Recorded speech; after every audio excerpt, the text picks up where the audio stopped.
Well, good afternoon, everybody. We are here today to talk about the best practice guide, which was launched just about a year ago by the construction industry collective Voice.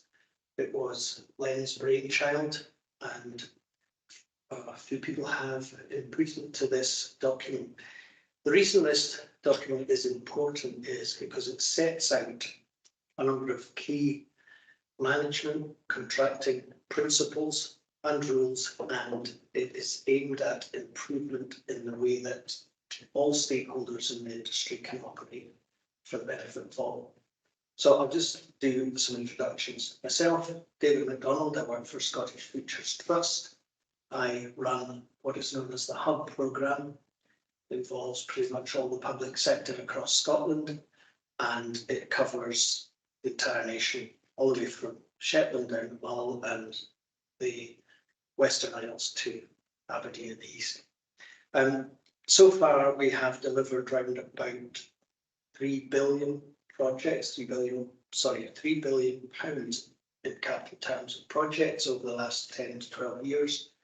And so the work that has been promoted and is continuing to be promoted by the best practice guide is extremely important to our programme as it is to the wider industry. So I'll do some introductions.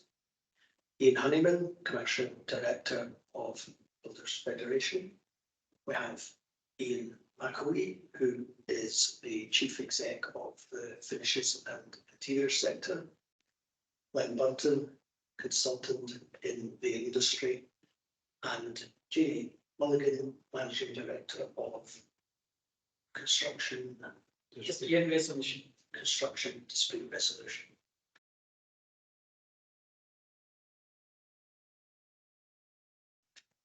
Okay, so I'm going to ask Ian Honeyman, to talk about tender qualifications, the importance of keeping them to a minimum, and perhaps you can tell us a bit about your experience of what it said bidders really understand the process of qualifications and the impact they can have on bids. Thanks, David. Tender qualifications generally happen because, well, several reasons. One of them is either a question mark over some of the tender documentation that comes out, and contractors, subcontractors tend to want to put in clarification of what they're actually bidding on. The issue that comes up with this a lot of times, particularly on public sector work, is there's a general statement issued with the tender documents which says qualification will effectively disqualify your tender. And that makes things quite difficult if you do put a qualification in, because generally speaking, you'll either get a letter back saying withdraw it, or withdraw your tender, or your tender will be disqualified. So I think the most important thing about this is, if you do have or question marks or things you want to raise, it's important to raise it during the tender period with the procuring body, whether that's a main contractor or a client body. I think it's important that it occurs at that stage, because entering into a contract with something that you know is potentially going to lead to a problem further down the line is not the ideal situation to be in. And at least if you've raised something at tender stage, it may be possible to bring it back to the table later on, but not quite sure it would work that way. As I said, I think the main issue is if it's an issue that's affecting you as a tenderer, it's probably affecting some others. There's two approaches to that. Some people can see that as being an advantage, and I'm not giving away my advantage in this.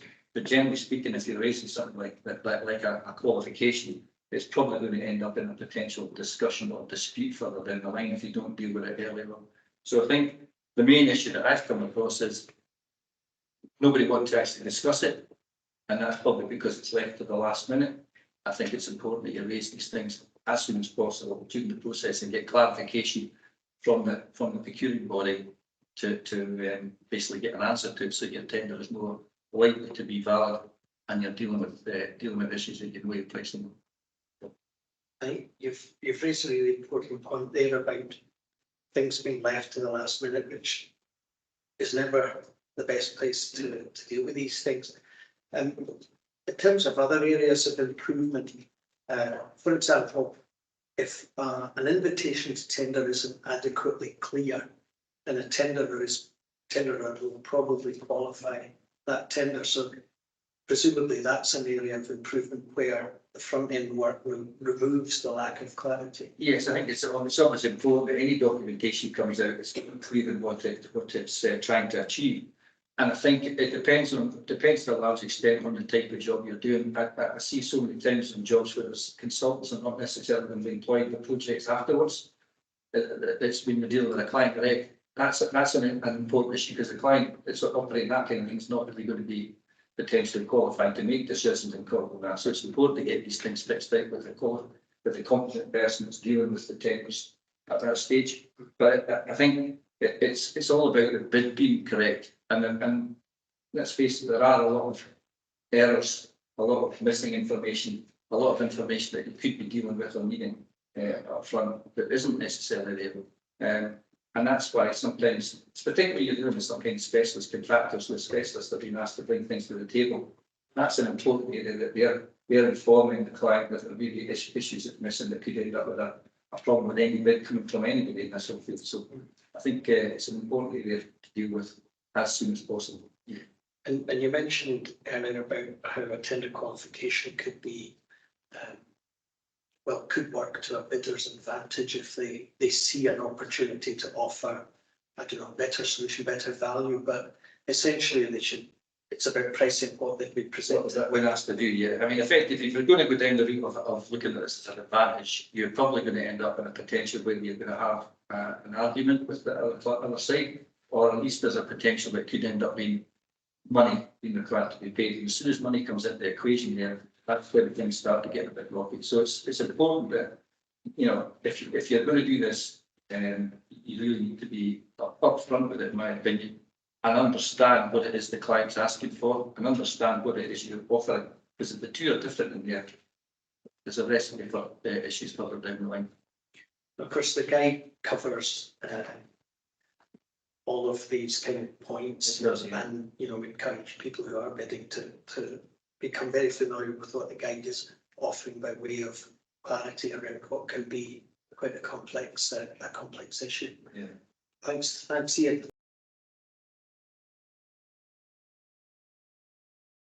I'm returning to Len now, and whereas qualifications are downstream from the tender, as the tender was out, qualifications have put in with the bid.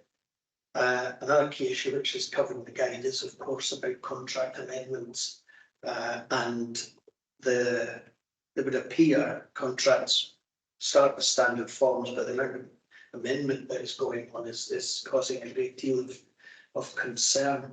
And I suppose, Len, do you feel the industry understands the implications of taking on a contract that has been heavily amended, and indeed the kind of wider implications of that? What can be done to? No, I don't. Sorry, David. No, I don't. And I think really the starting point is that I see absolutely no justification to amend the GCT or SBCC contracts. These contracts are put together now, an amalgam of different interests across the whole industry in the United Kingdom, and it's the best that you're going to get. So why we've fallen into this trap of heavily amending contracts is beyond my comprehension. It simply transfers risk onto the contractor and the supply chain. You don't see I've never seen a contract amended that puts no onerous obligations on a client. And I think in fairness to the Scottish Government, when they brought out the procurement handbook, they did major on the fact that the contract should only be amended under exceptional circumstances.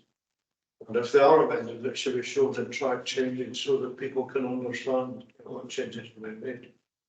What happens, we see in adjudications continually, page after page of amendments written in minuscule font so that nobody can actually read the stuff. And that's just crazy. So I think also that Ian McIlwee may pick this point up, but we've definitely seen a movement from Ian's sector for his members to start to say no to main contractors not amending contracts. And I think in the last 3 or 4 months, I think there have been 8 instances where in 7 situations, the amendments were withdrawn by the main contractor because they wanted that subcontractor on this job. So I think there are more and more people standing up to this sort of conduct and saying, no, I don't want this subcontract if you're going to put me in a corner with all these ridiculous clauses. And it can range from things like you've got package contracts of £50,000 subcontract value and liquidate damages of £50,000 a week. It's crazy. So, I think one of the real thrust of this best practice guide is to get people to start looking much more closely at what they're contracting into. And before they get to tender finalisation stage or enter into a contract, they've got a clear understanding of what their obligations are. There's a couple of important points there that, as you say, that the standard form documents have been drawn together by people who understand the process of contracting, and you mentioned risk transfer. A contract in its standard form sets the commercial balance between client and supplier contractor.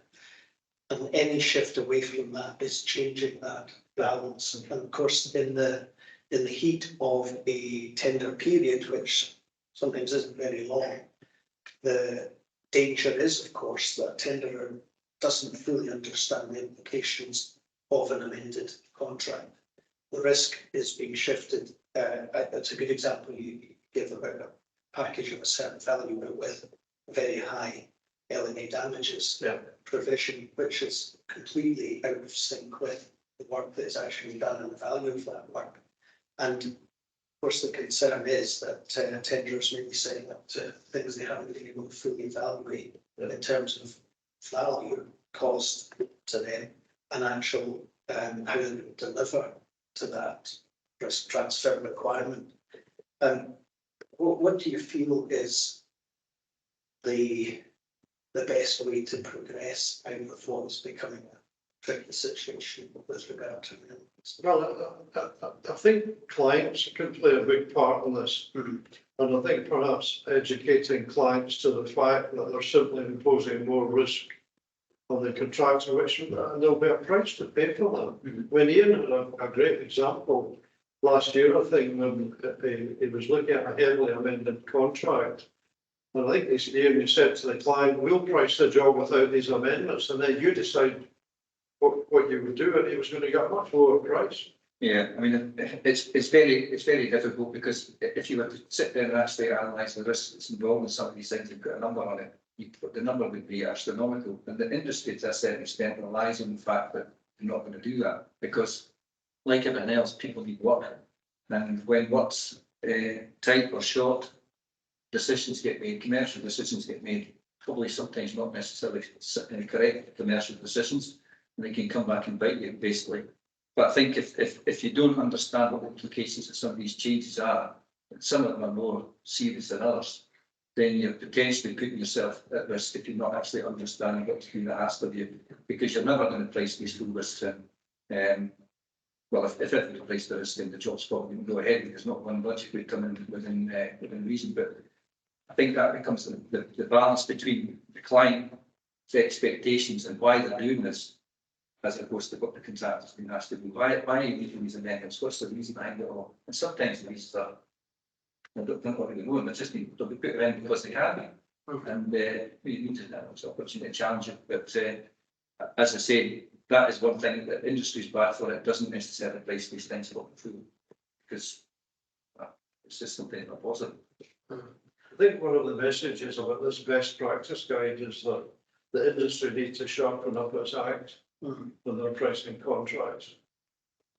More, in my view, more and more commercial managers and construction organisations need to up their game in terms of reading contracts.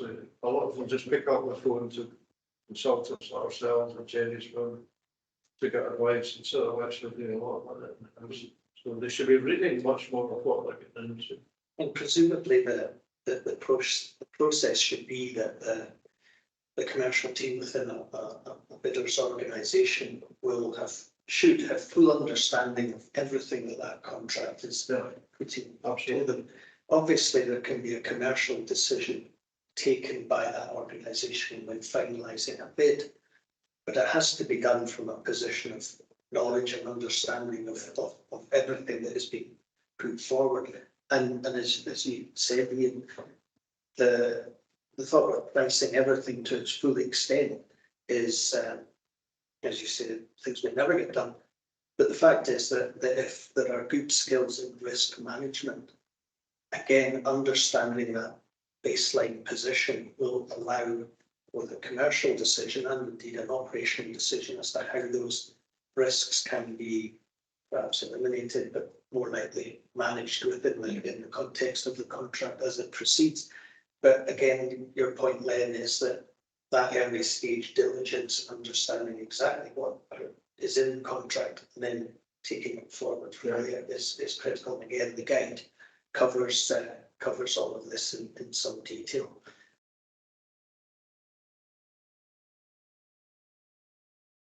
I know, Ian, and perhaps Ian McIlwee, there is also the impact on insurance cover, where contracts which are being presented as standard form are actually heavily amended, and that has had some ripples into the insurance market.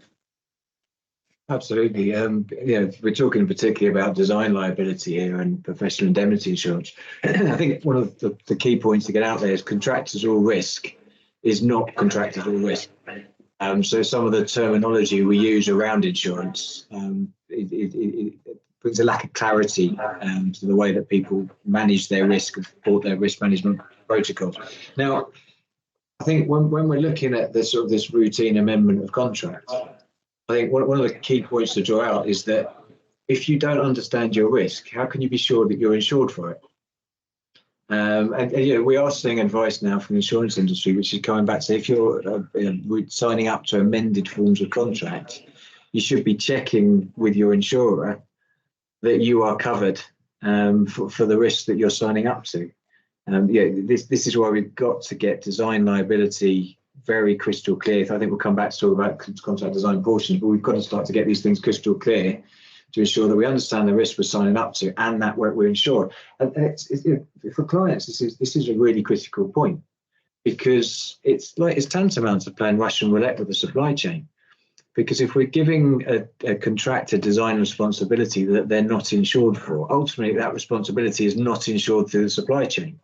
If a problem with compliance does materialise in the future, it's going to fall on the specialist contractor, it's going to fall on the main contractor, and ultimately it's going to fall back onto the client because it's not insured, and that business won't be able. Very few specialists would be able to take the full hit on a design issue if they weren't insured for it. So it is like playing Russian roulette with our supply chain. You might be lucky and you may not find a compliance issue, but equally you may end up with a contractor that's gone under, and that means that all other risks that they're associated with won't be covered in the future. So we are sort of, we're playing Russian roulette with the supply chain. I think the other thing to look at is it's not just the cost of compliance. It's not just the risk of compliance, it's the cost of compliance. I think that's the other thing for contractors to bear in mind when they're assuming some of these risks, is that, if a building control officer in the future comes to us and says, can you prove that? If you've taken that design liability, that cost of compliance falls back onto the specialist subcontractor as well. And with that, the liquidated damages that Ian's been referring to. So I think, this is a real spaghetti of risks all tangled up together. There's the risk of non-compliance and there's the risk of cost of compliance, which all come into this. And Janey, in your field, you must see the impact of contract amendments perhaps not being understood and then leading to dispute and then having to unravel all of this. So how do you see it from your perspective? I think it's largely what Len has already said. Contractors are thrilled to think they're going to get a job. They're before told they're in line to get it. But there's some problems with it around the amendments and that, and they expect these things thinking it'll all be all right without actually really looking into it properly and thinking about it when they're changing and when they're offered the job. And so some of these things just go through, and then later on it causes problems. So I think there should be, I would like to see more collaboration in the industry of people actually being transparent about what they're doing and people talking about it and people discussing it. and finalising agreements and getting into situations that they all know what they are and where the risks lie, and that they're able to accommodate those risks, and the right person is holding the risk. But that's frequently not what happens. So yeah, I think that people need to just read the contracts more, as Len said, really think about what they're doing. As Ian says, think, am I the right person to hold this risk, or should I be putting my hand up, and just being a bit more open about it. And then perhaps people would understand that by understanding where the risks lie and who can actually carry them and afford them, insure them or whatever, and the price of the job will go down and the job may run better because of that. And so there'll be less disputes. Absolutely. And you mentioned there about transparency. Clearly, there needs to be transparency from the client side in terms of why they are asking for amendments or particular risks to go in a particular direction, because it could lead to useful discussion around, well, do you realise the implication of passing that risk down? And perhaps ultimately a better project, as you say, more streamlined, ultimately better value, because when the risk sits where it should actually be, that is what will drive a better value outcome. So the transparency is from all sides. It is from all sides, yeah, everybody has to be open about it, but somebody has to ask the difficult question. And often people don't want to do that. And that's essentially a cultural aspect of the industry. I'm on that project, but don't know what the boat, but sometimes the boat needs to be rocked. Yeah.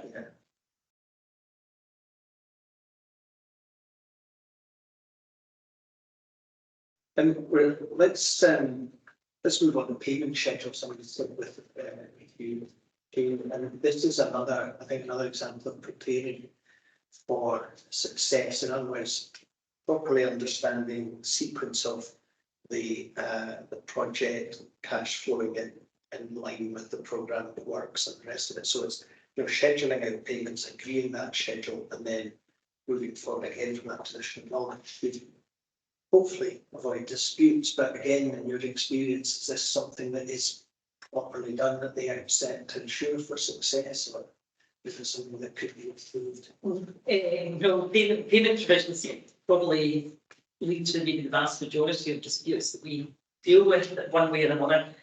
Payment provisions should be simple, and to a large extent in the construction industry, they're sorted out by legislation, by the Housing Grants Construction and Regeneration Act, or the Construction Act as it's more commonly known, which sets out a set of rules that a contract has to comply with in terms of payment dates, due dates, final dates, and so on and so forth. But contracting parties are free to move within these within the Act, the legislation, as long as they comply with the legislation. And so there is a bit of freedom for them to come up with their own things, which does then lead sometimes to getting long final dates for payment. But there has to be a final date for payment in the contract, but it can be 3 months, 50 days, or can be 7 days or something like that. It can range. So, for interim payments and for obviously the end of the contract payment, the final payment under the contract. The importance of understanding these is twofold, I think, for those moving down the supply chain. First of all, they need to really understand the payment terms so that they comply with them. So if an application's got to be in by a date, then it has to be in by that date. If it's got to be in 7 days before the end of the month to be projected to the end of the month, it's got to be in and it's got to be projected. And it's got to be, all these things have got to be clear in the application under the Act. So they've got to make sure that they comply with the requirements of the payment terms in terms of making applications for payment, to set up that then payment dates become due and then final payment dates come and people down the supply chain get their money. So it's really important that contractors understand these payment terms in order that they can comply with them. Because a failure to comply may mean that they would miss a payment cycle and an interim payment cycle, or something like that. So that's one very important reason. The second important reason is that they've got to check the contract at the beginning and see if it's been amended. You know, if they're used to a JCT contract or an SBC contract or an ABC contract or something that's got standard terms, check that the amendments are back to the previous points. Don't assume that because it is an SBC it'll be standard. Check it, make sure. But then you've got to be sure as the supplier or the subcontractor, contractor, whoever, wherever you are in the chain, that these payment terms suit how your income, your cash flow, and your business works. There's no point in entering into a contract. It's a great contract and it's a lot of money, but actually you don't see the money 2 to 3 months down the line, you know, and you're put into a frustrated and difficult situation. So they've really got to think about it from a cash flow point of view. And on the upfront, again, transparency. You know, if the payment terms are 40, 50 days, which is not necessarily unusual in our industry, and they just cannot finance that, the cash flow doesn't work for them. Go back and say, you know, well, what does that mean for that business? That means they have to borrow the money. That means they get interest costs or lending costs or whatever. Go back to the person that you contracted with and say, you know, if I get paid every 2 weeks, or if I, you know, if I know that, then there can be benefits to you in terms of cost as well, because I wouldn't have to build in lending costs and all these sort of things. So again, be open about these things and discuss these things and get payment terms that suit you. So the 2 reasons are, first of all, to make sure you comply with them, look at them, make sure you comply with them. And secondly, make sure your business can live with them. Yeah. You know, it can work with you. And that So that brings me on to the schedule. yes, Which of course is a very important, it's a very important point of the guide. And the guide does have an appendix that gives you a set out schedule or a template to follow, which explains when the application date, and, you know, monitor when the application date is, the due date, the final date, the date for payment notice, and so on. When you get into a contract or you're entering into a contract, you know about these things, get these dates in your diary, get the schedule up the wall, big red marks and the key dates, you know, really understand it, know what you're doing so that you can follow it. So it's a really good bit in the guidance, in the guidance and the tracks, and to follow and to get on your wall and know what you're doing in a contract. It's an excellent template and I would recommend it. But one thing that you have to remember about templates and this or lots of templates is that generally when any people enter into a contract and it's a 6-month contract, year contract, the template will cover 6 months or a year. Often it doesn't go on beyond that. And we know that in our industry, often contracts go on longer than the next. And if you run into a period where you no longer have a schedule or a template that was enforced, you could run into difficulties of it being argued that you're not entitled to any more payments until your part of the job's finished. So if you have got a template or a schedule that's up on your wall and it's running out, before it runs out, go back and see, are we all agreeing that we just continue in this format, that it's the end of the month and whatever? Get that in writing, get the schedule extended. So just keep on top of it and then use it, and it should be better, hopefully. And it's I said in the opening of that question, it's about preparing for success. Absolutely. And all that work up front, and very important, agreeing with all the parties. And I like this idea of it's up on the wall, so everybody can see it every day. It's driving the business. And you mentioned about the financing of extended payment periods. Now, obviously, there is a cost of the delay in payment. Is that something that clients are understanding or even paying for, or is it somehow washing through down the supply chain so that the client is almost oblivious that extended period has an impact, and others, perhaps less able to absorb the impact, are having to do so? Yes, I mean, I think it's back to this risk point that it's getting flushed down the supply chain. But again, I'm not suggesting that clients are big bad guys on this, because the clients maybe can't pay, maybe they don't get the money to a certain point in time to pay out. You know, it's not necessarily they're keeping all the money in and not paying it. So it is a matter of finding that in the pattern, the trend, the cash flow, it suits everybody.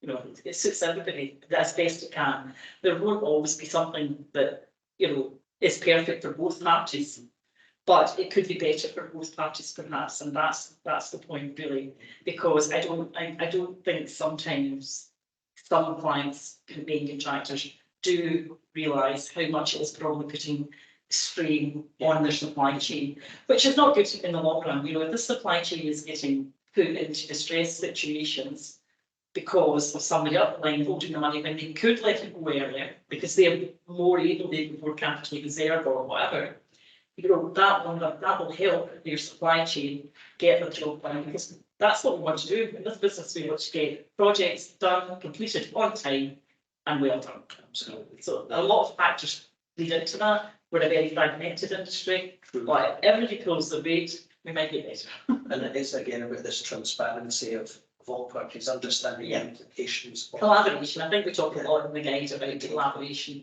and really, you know, it's important that people talk to each other. And when things go wrong, they again talk to each other. You know, don't put your head in the sand. We'll be, it won't know. And Len, in your role, you must see this whole issue about payment terms, payment periods as a. Yeah, I think there's a lot of issues. I mean, you still get scenarios where a main contractor will say to a subcontractor, I can't pay you because the QS has not valued your work this month, stuff like that. And until we have a complete overhaul of the procurement system, you're going to get these situations. The one thing I have noticed recently, whereas some clients might have a one payment problem a month, these clients are now encountering 4 or 5 payment problems a month, and the impact that's having on their financial planning and the business is becoming almost impossible.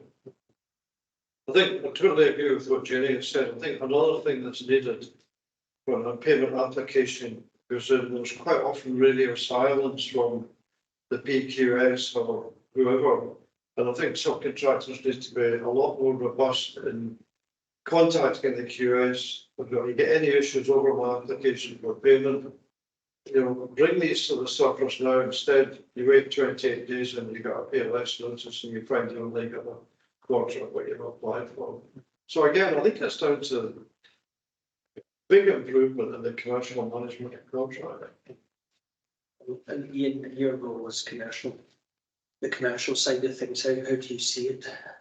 Well, I tend to get involved usually when it's in a situation where a member company, whether that be a main contractor or a subcontractor, because we have both in our organisation. Generally, when it's already gone past that point and they've got a problem, and they're trying to say how do we resolve it.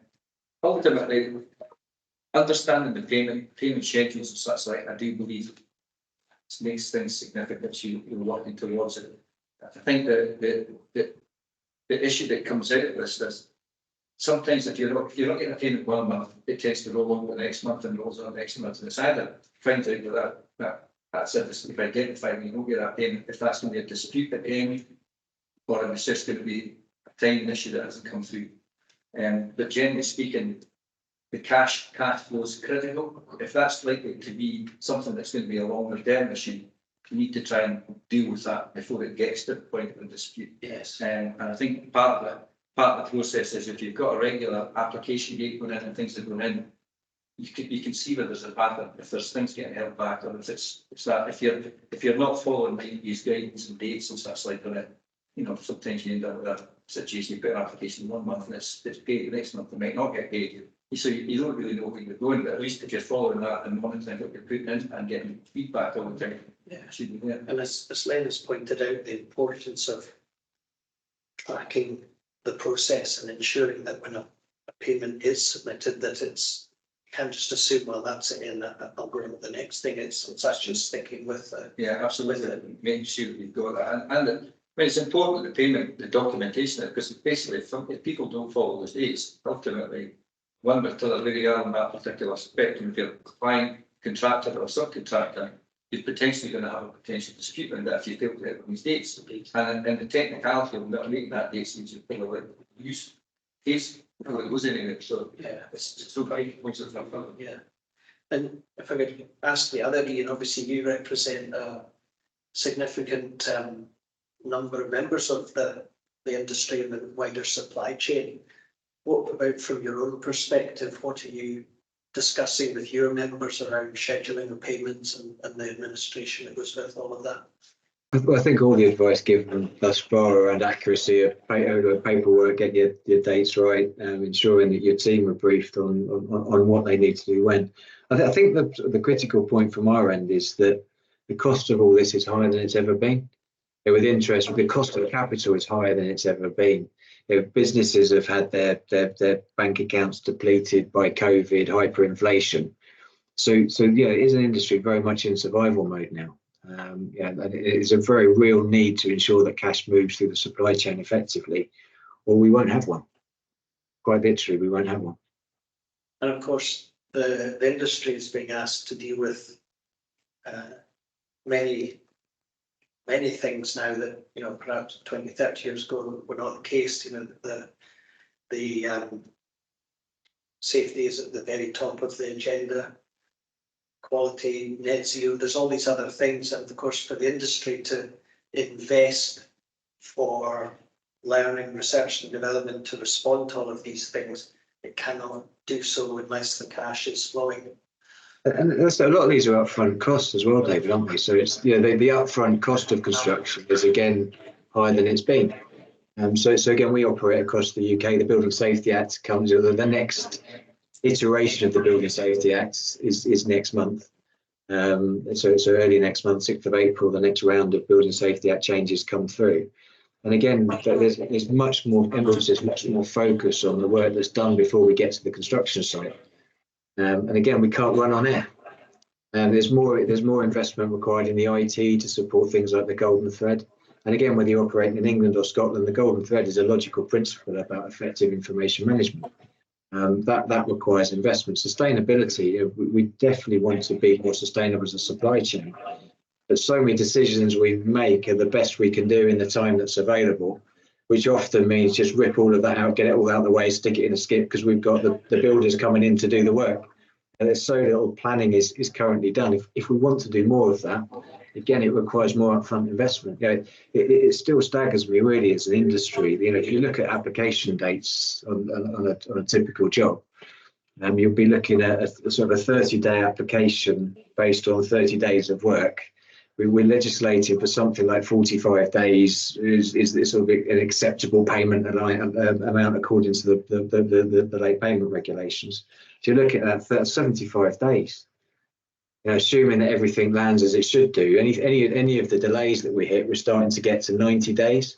We're lending money to build projects, 90 days worth of money, and you look at how that's now being offset, the behaviours in the supply chain that's upsetting that. So, you know, we know that material price is being offset through supplier credit, and then that's being loaded up by people putting that on a charge card because that gives you an extra buffer zone on that. But again, it's unsecured credit.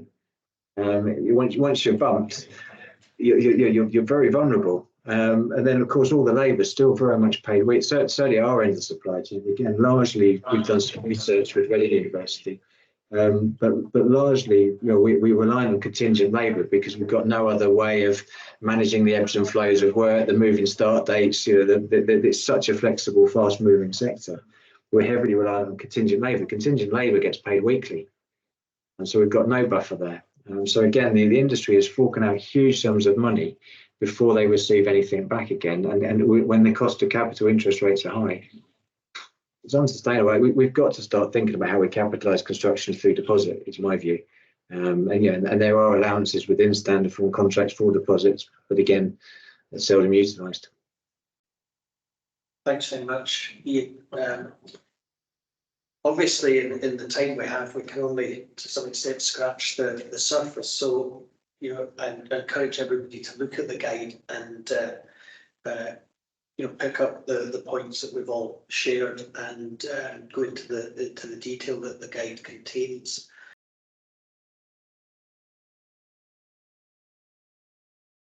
And moving on to variations, obviously, I suppose the ideal contract is one with no amendments, equally with no variations, and there's the streamlined process from one end to the other. But we live in the real world, and variation provisions are there to allow for amendments to scope or whatever is necessary to get the ultimate outcome.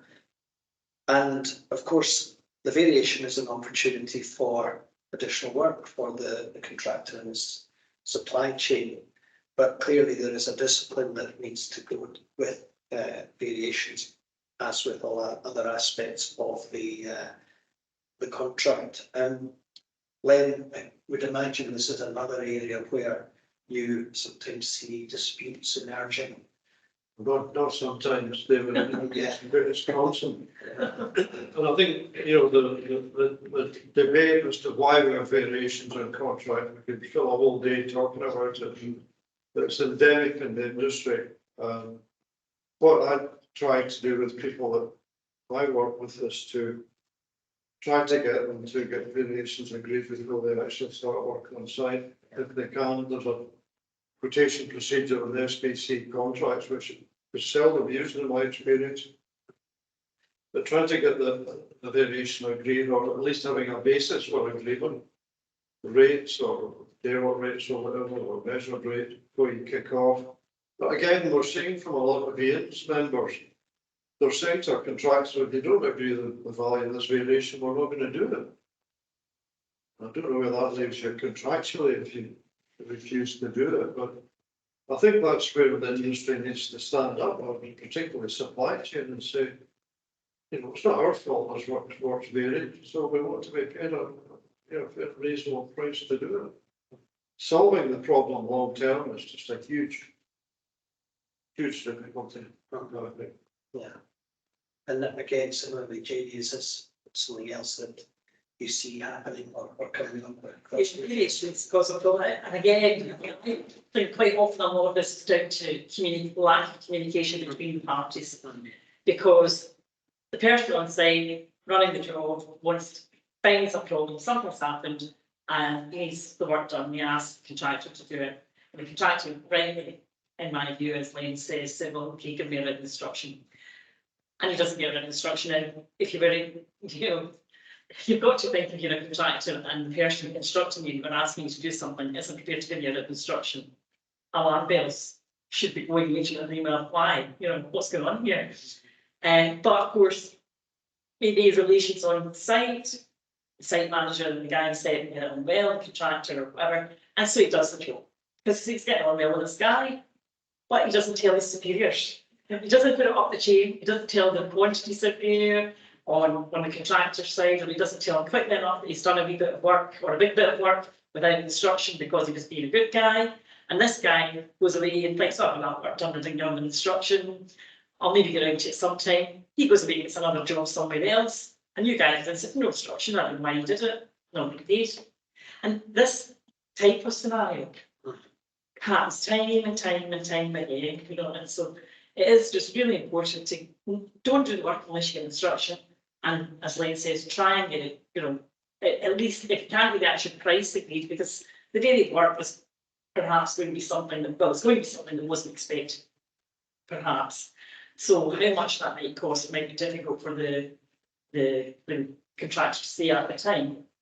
But if that is difficult, if you can't price it properly at the time, then as Len says, get an agreement about how it might be priced. Your men are costing this, that's your rate for the men. Is it going to be day work, is it going to be measured? But the materials plus cost or something. Try and get some sort of agreed framework to build on so that you're not way down 6 months later, everybody gets involved and the variations disappeared, and there's somebody just thinking, that cost us money and I'm not getting paid for it. Why? Yeah. It's like many other things we've covered, prevention is better than cure. And looking at some contracts, I'm sure we've all seen contracts where there may be a significant raft of variations that have come in simply because the brief and the scope way upstream from even tendering has not been properly established. And then towards the end of the contract, again, I'm sure we've all seen it where clients thinking, actually, I thought I was going to get this, I might need to do X, Y, and Z. And that introduces all of the stresses and pressures we've spoken about there. So there is, of course, the need to ensure that the quality of the brief, the scope, the tendering process and everything down the line can avoid the need for variations coming in to make up for that perhaps early stage work. The guide looks at things like notices and record keeping, and with all the technology we have, keeping accurate records should be straightforward, but if they're not, then we know what's going to happen.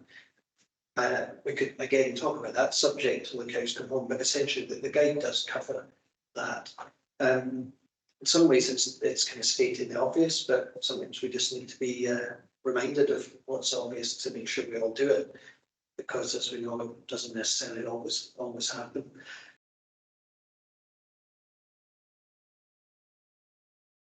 And I was going to turn to you in there to talk about quality and defects. It probably goes without saying, but still needs to be said, that doing something right and doing it right first time is always going to be cheaper than having to go back and sort it out afterwards. So this must be something that you see a lot of, good and bad. Very, very much so. And I think it's one of those things that there's no doubt in my mind that there's a link between payment, cash flow, and quality. You could argue such like if you're saying, I get a 10 out, I'm not asking someone to build this badly. I'm asking you to build it right and build it with quality, so it should be expected. But the reality of it is that cash and such like and time has a major impact on the ability to do things properly on the site. And there's almost an acceptance at the end of the day that when you get towards the practical completion of such like you're asking for a list of snagging items and defect items. And I think this is an area where I think you potentially get off on the wrong foot at that point. And that sometimes issues are put in place, or there's time constraints that effectively make the moving into the building the priority over actually getting everything done 100% right. And that tends to be an issue that keeps in time and time again, whereby it's more difficult to go and fix something when somebody's occupying a building. And that's the same at the end of the defects time. So the issue we deal with the quality side of things is basically having processes in place right the way through the build to monitor. And as Ian alluded to there, there's issues coming down the route, probably not quite applicable, all the applicable in Scotland in terms of building safety act, that will have massive impact on what contractors are expected to do. And whilst the drafting that looks as if it's something to do with the employer, the likelihood is it's going to get passed across the contractor to deliver. And that will effectively mean that they'll have to have processes and means of recording what they're doing to show that they've built things properly, not be relying on opening this up and see what we find. And so I think that will do it. But again, as Ian alluded to, those things will cost money. And that is potentially a game changer for wellness, that once people realise how much it's going to cost, the clients are going to be that we need to be providing the right information, the quality information to allow things to get built. I think part of that is it comes back to this original brief, that if the quality of information and the quantity of information isn't given at the appropriate time, then we end up chasing our tail trying to get stuff out of sequence and such. So, I think it is about changing the culture, and it is a fundamental culture that needs to be changed, and that quality is driven, but it comes at a cost. I saw there's a slogan that such like is, I saw on a wall something that said, quality is not expensive, it's priceless. And that's absolutely right, because if you get it wrong, the cost to go back and fixing it is terrific. And someone's picking that up, whether it's the client long term not getting the building they want, or the contractor that do it, or 9 times out of 10 it's passed then to the subcontractors as well.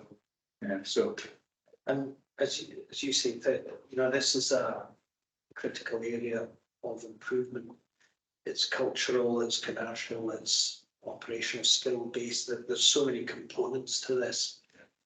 How, we probably don't have time for you to answer how we're going to do that, but are there any fundamental things that need to happen to start us on that road to the... I think to be fair, once it starts, it's an education process, but starting even education within the apprenticeship schemes that are out there, is making everybody that's trained as an apprentice know what they're doing is so important from the very first outset, that they're buying into it, that they're trying to produce a quality product. Yeah. And that in itself is something that's there. If it's filled at that level, hopefully it feeds through that no one's going to do something that they should be doing. Although we have seen things getting done that shouldn't be getting done, but mainly because someone's putting pressure on for time, or there's a cost involved in it, getting things done cheaper. If they don't change the culture at the front end, if someone says, no, I'm not building something badly, I'm going to do this right, and if I haven't got information, I'll ask for it, That's the only way I can see it get built in right. And then it's also about people monitoring, not putting pressure on, actually do things the way they're supposed to be done. Yeah. And a lot of what we're talking about is cultural, of course, and a construction process is complex, involving all different skills, people, and all the rest of it. I sometimes think that a person, if they come on site thinking, well, I'm coming on site to put plasterboard sheeting on a frame, then they're not fully invested in the job. But if they know that their contribution is ultimately, for example, improving the healthcare for the community that this building serves, then that personal investment in the ultimate aim must change the mindset of the way that the work is done. You would like to think so. Yeah. I think that would be something about that actually taking pride in their work, and actually doing and delivering a quality product at the end of the day. Yeah, I mean, nobody gets up in the morning thinking, I'm going to go to work to do a bad job. No. But equally, it's important to encourage everybody why it is they're going to work to do a good job, because there is a much bigger picture than just what they are doing themselves. That's and you will largely that we need to get people in the industry building a job and having pride in their work. That's something I actually need to get through humanity, I think, to have pride in what they do and what they can do. But they need to get that pride. But I think one of the big problems that we've got is that our industry is driven by cheapest price. Yeah. And we need to get away from that, because everybody always wants, well, let's get the lowest price. So contractors are pricing to try and get the lowest price to win the job. So they're trying to get everything down. They're shaving everything all the way. And then that shaving ends up that the guys are on site, maybe want to do a really good job. You do want to do a good job, but you've got to get the student sheets now by tomorrow night at 5 o'clock. No, they really need to know it needs to be done properly, an extra half day or something like that. But they've been told, you're not paid, you don't get finished tomorrow night at 5 o'clock. So they have to just, so then they cut corners. So the pricing, the estimating is cutting corners to try and put things down, to get the lowest price, and then you're on site. People, there's just too many corners getting cut throughout our whole industry. Yeah. And I do think we have, as an industry, we have to realise that if we want quality, we have to pay more. And we just have to pay more, really, that's, because money filtering down will help overall. But people have to see that money is for reward. And it's getting back to the transparency of understanding the full picture, and that starts with the quality of the brief and the scope. That somebody can then say, well, we fully understand what you're trying to achieve, how you're articulating that, therefore it will cost this. And for that presentation back to be fully detailed, so if it is 10% higher than the next, there's clarity as to why it should be that cost. And again, with the quality and clarity of the initial brief and scope, then if that brief and scope is entirely representing what the client is ultimately trying to achieve, and there is equal clarity with what goes back in the tender, and if it is 10% more expensive, then that is the right price for achieving those outcomes. And again, it's back to that position of being in a position of knowledge and understanding, and then decisions can be made. If the client doesn't have an extra 10% to get exactly what has been set out, then at least there can then be a discussion around saying, okay, well, we can change certain aspects. And again, reflect that in an equally detailed response. Or it may be, no, these are the requirements, and there has to be a different way of budgeting for that. And again, it's back to the quality of the early stage work and the being able to streamline everything that comes after that from that detailed work at the front end. Yeah, because we're often in the back foot because the initial work is not done properly. So everybody's trying to catch up, all the way along, and then it just gets worse and worse. So, the motivation goes out of the job, the pride goes out of the job, the profit goes out of the job, and it's just, let's get this job finished and get away. So much more time spent up front on the tender documentation, I think, would be a great improvement. Ian, do you want to comment on that? Yeah, and I think it's they're all excellent points. I think one of the key things for me, and messages of hope here, is that the Building Safety Act is I think is a force for good, and it picks up a lot of the points that have been mentioned. So the competence of the individual is key. So it's focused very much around the CDM, the construction design and management regulations, and it emphasises that importance of design management. So this is how we manage design liability through the supply chain is critical. Picks up on Janey's point about the specific, people don't go to work to do a bad job, but they do need to know what the job that they're doing is. And this is about getting that design, a lot of things get categorized as workmanship issues, but what they really are is site fixes. They're compensating for a poor design, and somebody's effectively on the construction side. And the best practice guide covers this, is becoming an accidental designer. So you're encountering something you didn't expect. You're designing a workaround, and then that becomes a variation, and that also becomes a liability that's often not picked up. So one of the things that we're really trying to focus on, so to enable change, is really trying to make sure that we push that design. That we're very clear on design responsibility through the contractual chain. And again, so if you think about the Building Safety Act, we've got deemed competent rules of duty holders of being principal designer and designer. Now, I'd really urge people to have a look at the descriptors, the explanations of what they are within law now, because they're legal duties. And the principal designer is there to coordinate the design. If you're carrying out design works, you have a legal obligation to report to the principal designer if you fear that your works may be non-compliant, or the works that interface with you may be non-compliant. And again, for us, that's where a lot of the issues come. It's not so much of the individual products and how they're installed, it's how they're interfaced. And this is something, again, I think we really need to sort of major on. So looking at how CDP's managed, contractor design portion is managed through the contractual suite is critical. Making sure you understand what the design sign-off process is. Because I know through our own research, what we tend to find is that the contractors are under pressure because of all the liquidated damages and other problems that we've described.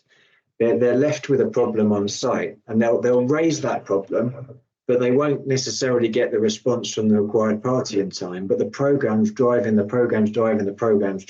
the work gets done, and that responsibility is assumed.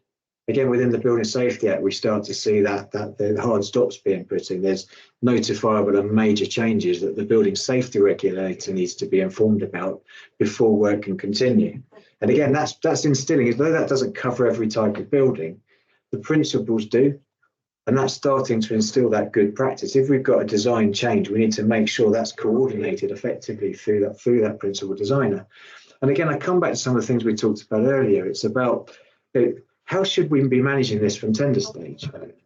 So if we as a specialist contractor are receiving a pack with an awful lot of information to digest and not an awful lot of time, we're going to be given a set of details that effectively handed down to us, some of which we can sign off as saying, look, that's a compliant detail, that's covered within the white paper, the spec, whatever it is. We can demonstrate that performance, no problem at all. We're then going to be left with a load of stuff that's probably interface related details that are questionable. And that at that point, we can't guarantee we've got a confirmed compliant detail to fill that void or whatever it is. And at that point, that's where we should be going back to the contracts and saying, well, that's actually should be put in as a provisional sum, because there's a cost of compliance that might be, at the moment, that detail on the paper looks okay, but we've got to go back to the manufacturers to see if there's additional test evidence available because it's not covered within the published scope. We might require a fire engineer to come and look at that detail for us and make an assessment. And again, there's formal processes to do that now, but that comes at a cost. We may even have to test that. We may even have to do an ad hoc test in order to demonstrate compliance in that detail. And again, the building safety regulator has got the right to request tests to be completed. So we're not, so all of these things which have kind of been wrapped up and rolled over are really hard stop costs of compliance there. Because again, if you've thinly priced a job, now you've got to pay for testing of an interface detail that you've by accident assumed the responsibility for. That's a big cost for people to start to consider, and it's also unreasonable to foist that through the supply chain. So again, I think this sort of principle, we've got the plan of works, but the plan of works isn't ever really effectively referenced in the contracts. It then it makes statements around, specialist contractors will do a lot of the design development work, and it references design responsibility matrices.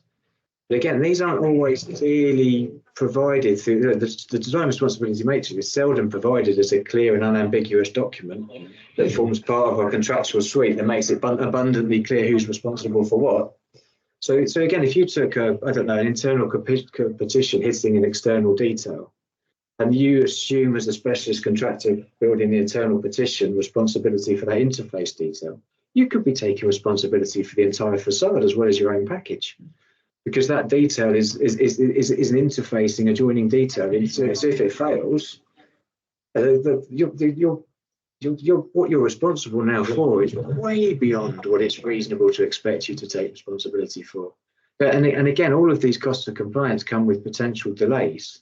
So if there is an intervention from the SCR in Scotland or from the building safety regulator or building control officer, and that causes a delay, again, who's paying for that delay? If you've assumed that design responsibility, it's you. That's in you on your contract. And so these things, which I think, the process was, we rolled over these things and they kind of got done, and then building control effectively signed things off at the end with a load of caveats to say we didn't really spot anything. And these things are covered up, and the world moves on. Now the process requires far more, there's far more opportunity for the regulators to scrutinise the work, which means these details are going to be picked out as live issues, not just issues if there is a building failure. So the cost is much more real and material now of compliance. I think that's something we've got to start recognising early at tender stage to ensure that we're not sort of signing up to fixed price works, which may have major implications in terms of cost of compliance and delay. And so that's the message we're really trying to get out there. And this comes back to what Len said. There's a responsible no here. One of the things about the Building Safety Act is, are you competent to do that? How do you demonstrate your design competence? Because if you're not competent to do the design, you've got to provide statements to say you are. How are you going to evidence that? But this is where the design needs to be principal design and coordinated to ensure that expertise is taken into account, but responsibility is not dumped. I think that's the key thing. You engage the expertise at the right time, but you can't just foist all that responsibility onto those. And again, I come back to the point we mentioned earlier. If you've not got the competence to do the design, you've not got the insurance to do the design, the right thing to do is say no. The right thing to do is say no and ensure that there's a process, a protocol in place that supports evidencing a compliant design, because that comes back to why have we got variations? Well, it's because things were missed. We're doing work that nobody expected to do. Okay, some of them are environmental, some of them are circumstantial, but some of them are just poor design. But now we're on the construction site looking at it, we realise it doesn't work in the real world. And that's the stuff that we've got to get better at. And I'm saying it serves nobody if we're not insured to do that work. Ultimately, that building is not insured. The process isn't insured, and the client doesn't benefit from all of this professional indemnity insurance that funds have been paid out for, but is so heavily endorsed. So our sort of simple message is check your design liability, clarify your design liability, ask to see a design responsibility matrix, check that your responsibilities are clear on it, and ultimately confirm with your insurer that you're covered for that. Because if not, the client has a huge problem. And again, the Building Safety Act, the CDM element starts with client suitable time and responsibilities to do the work. It's their job to make sure it's being coordinated properly, and they're appointing competent people to support them in doing that. They can't just dump it on the supply chain now. Thanks, Ian. That's some good advice there. I'd like to, we're getting towards the end here. I'd like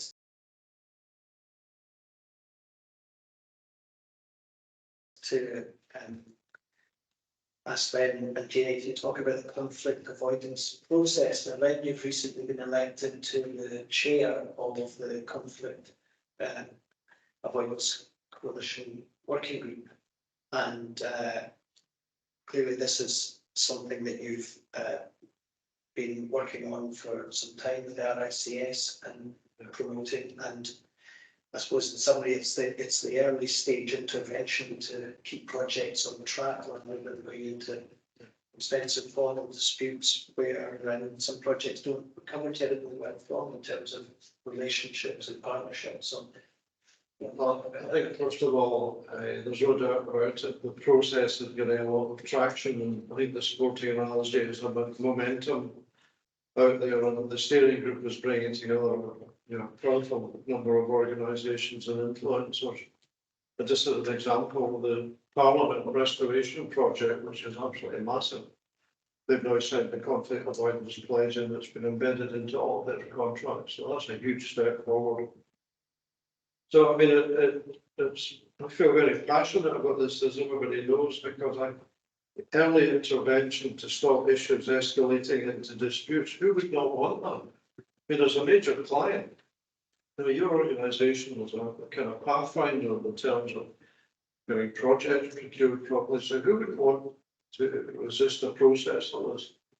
So through the CICV with Ian and others, we've been working very hard to educate the supply chain.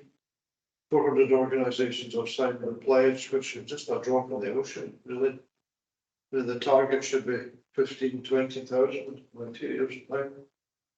And then there's been a commitment to get people to sign the pledge, and then actually embedding the principles of CAP into the way they operate and manage their business. So, it's definitely, in the last few months, definitely been a mood change about all of this, which I think is terrific.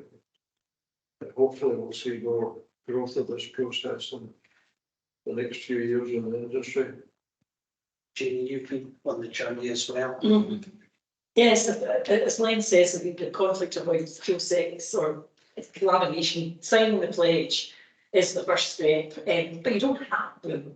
We would like to see you sign the pledge to quantify how many people, how organisations are doing that. But it is really about the behavioural change and the cultural change that we've been talking about the way through. What the guide talks about, be transparent, be collaborative, think about what you're doing before you do it. It's just all about being a bit more aware of what can go wrong, because we all know what can go wrong, and it does go wrong far too often. So let's work together more on the conflict avoidance pledge. If you sign that, you understand the principles, hopefully, and that we are driving here to improve the industry. It is getting traction, as Len says. It is a process. It is a process that you sign up to be more collaborative and negotiate and discuss things. If things go wrong, you can then go to the process to the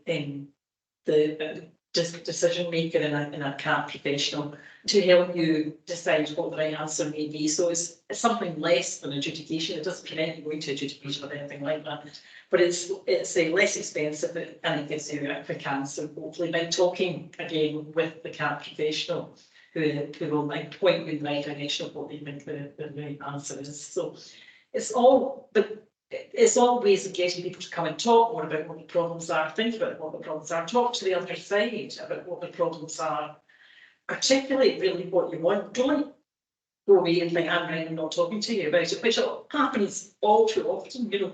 Quite often you'll be sitting in an adjudication and the other side says, well, I never really thought of that. No, why did you not know they thought of that? Because you never actually took the opportunity to sit down and articulate your case, think what the other side were saying and talk about it. So it's what we're saying in this guide, let's be a bit more open about what all the problems are in the industry and solve them together. We're engagement. Yeah. Ian, you obviously work with a large cross-section of the industry. Yeah. So you must see the issues when, relationships break down in contracts. So Absolutely, and I think what Janey was saying there is that we see things added into standard calls like collaboration, but it's like, what does that mean? yeah, It doesn't actually mean anything if you're not actually putting it into practice. What I see the CAP do, particularly it's an interesting one, if you look at it in terms of main contractor to subcontractor, particularly when the number of capable and competent subcontractors are getting less and less because of the fragmentation that we've got in the industry. So it's like, I see the introduction of CAP into the main contract subcontract relationship as being a drive to show I'm a reasonable contractor, and I'm happy to have discussions and such like rather than drive things down a particular dispute route because meaning of money. And I think that it will, in my view, change the culture because it's allowing people to have discussions and understanding the things that not always going to get these things right, not always going to get these things right from the right off. So if you've got an opportunity to have a conversation where you're actually airing these things, if you do end up going to dispute, to a certain extent you're going to go to dispute with your eyes having half open, if not open entirely. And that might change the route that goes because of it. So I do think that's a huge benefit to the industry that it gets traction. And to the other Ian, you obviously also represent a large proportion of the industry. Do you echo what other Ian has said? Yeah. Absolutely. I think one of the key things for us is that we need, we can't carry, if we're going to reduce or improve our risk management, we need to start reducing the number of variables on every job, which means we need more enduring partnerships, sustainable relationships. We've got a very disposable attitude to the supply chain at the moment. Well, if you won't do it, I'll get somebody else who will. And if I look at the new compliance environment, I just don't see that's possible moving forward. I think we've got to form these better partnerships where investment and relationships endure beyond the project, because we've got to start taking a longer term view of how we evolve the construction process rather than just deliver the project. But the conflicts avoidance process, as Janey said, the conflicts avoidance process doesn't stop you utilising all of your legal rights that you have available, but they're all quite expensive. So to go, there's nothing more saddening for an organisation like ourselves than to see somebody go out of business because they're trying to defend themselves on a legal case that's got out of hand, and that happens. That does happen. So the cost of defending yourself can be quite high, and it just seems to make sense to me. Before you declare all-out war, you raise the white flag and have a sit down and work out if there's a better way to move these things forward that means that the relationship that you've developed, invested in, and will support the projects that you have and the future projects you're going to run is not damaged by a dispute resolution process that's going to leave a bad taste in everybody's mouth. It's just common sense. Thanks, Ian. Just kind of summing up the discussion we've had, which has been very productive. What Ian has just said at the end is common sense. I think that's something we can say about the guide. It pulls together many aspects that we would say are common sense in terms of approaching the construction process. It's not legal advice; it's guidance. There are aspects that are covered that perhaps a contractor client indeed would want to take legal advice before proceeding with a contract, but the guidance that we've explored today, albeit briefly, is, as I said earlier, covered comprehensively in the document. Some of the key messages that have come out in our discussions today are about transparency of information shared, the need for proper preparation before proceeding, and also things like lessons learned.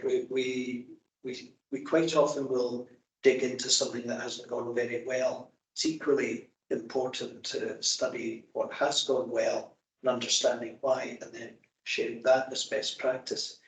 I think as human beings, we want to get on with it. It's like, well, we need to be doing this, we need to rush away. And it's a bit like back in the 50s at the Le Mans racing, where all the cars were lined up and start your engines, everybody runs across, jumps in their car and they're away down the road. And you really shouldn't approach the industry like that. We need to be doing the preparation. We need to be taking the time to prepare and set things up for success. So anything finally to add, Janey, anything you'd like to add at all? No, I think you've talked about all there really. I'm just going to do another vote for the template and remember to mark the dates. Great, thanks, Len. Some concluding comments? Yeah, I think we're on the cusp of three things. I think, first of all, the conflict avoidance process, the quality initiative, and this guide. I think there's a great opportunity to make a meaningful change to the industry through these three processes. Something really tangible, I think, can happen. And it's going to take a lot of energy and commitment from CICV and a lot of other people to deliver that. But I do believe that, you know, we're heading in the right direction. Excellent. Ian? Yeah, I think cultural change is here because we need to change it, because we keep doing the same things over and over and over again, and we can see where that's taking us. But I do think if we go down this route, it's about getting away from what you were saying earlier on lowest price. If we can change that culture in the industry to get the right price for the job and allow people to make their profit without doing anything underhand or otherwise in the whole process, we've got a chance of effectively making the industry sustainable. Because if we continue the way we're going, we're driving people away from the industry, and we're basically putting companies in a very difficult financial position. So I think it's beneficial if we follow a process that's proven to work, and it's proven to basically say it will probably keep you out of the courtrooms and stuff like. But if you do end up there, you'll have the effective information to back that up. But that's not where you want to go. You've got to try and avoid all that stuff that's positive, and this will help you do that. And Ian, any final thoughts from yourself? No, I think a lot of the things that we've talked about have been arguments articulated over a long period of time. But I do believe we are on the cusp, as Len said, of change. And I would really recommend people go back to the Building Safety Act and look at the principles that lays down in terms of duty holders. What is your duty to this project? How are you evidencing that you're competent to do that? And if you can't, how are you making sure that you are developing your competence in order to support that process? How are we making sure this golden thread of information? Yeah, and this is about making sure people receive information in an actionable, a transparent way. And I think all of those things bring us back to how do we work better as a supply chain with our preferred suppliers, better enduring relationships supported by things like the conflict avoidance pledge. We've got to reduce the number of variables if we're going to improve our risk management. And that comes back to enduring supply chain partnerships, much more awareness of the fact if we squeeze what we're in the situation now is we squeeze the supply chain too hard. Look at the levels of insolvency, and they've gone through the roof. We're seeing every single day we're seeing reports of more insolvent contractors, and that's just evidence that we've squeezed it too hard. We need to allow the supply chain to make a suitable amount of profit. And we need that profit to be reinvested in the businesses, and we can support evolution, all that wonderful modern methods of construction that everyone talks about, and that we never get time to even think about because we're too lost in the project. Let's see. So I'll just thank Janey, Len, the two Ians for their insights, which have been very important to set the scene and to explain what's in the guide and the wider issues in the industry. Thanks to SNPF and our ICS for helping host the session, and we'd encourage you to look at the guide, and hopefully that will expand on what you've learned from us all today. Yeah, thank you. Thank you.